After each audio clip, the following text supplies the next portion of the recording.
ఎందుకో తెలుసా అండి, దిక్కుమాలిన లోకం ఒక యుగంతో వదిలిపెట్టింది అనుకోకండి సీతమ్మని. ఇంత పరీక్ష రామచంద్రమూర్తి ఎక్కడంటారో రేపొద్దున్న నా భార్యనని అలంకారాలు చేసి తీసుకురండి అన్నారు. ఎగబడి ఎగబడి చూశారు ఆవిడ్ని. రాముడు ఊరుకుని పక్కన కూర్చోబెట్టుకుంటే ఇంత అందగత్తెగా పట్టారా రావణుడు తీసుకెళ్ళాడంట కదండి.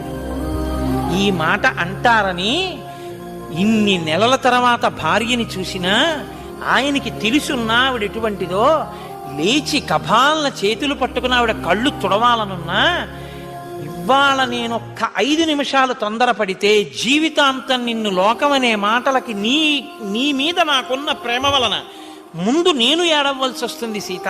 నువ్వు అంతఃపురంలో ఉంటావు, ముందు నా చెవిన పడతాయి.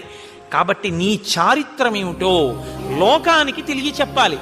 అందుకని ఆయన నా కంటికి జబ్బు వచ్చింది సీత, నువ్వు దీపశిఖవి అన్నాడు. ఆయనకు అనుమానం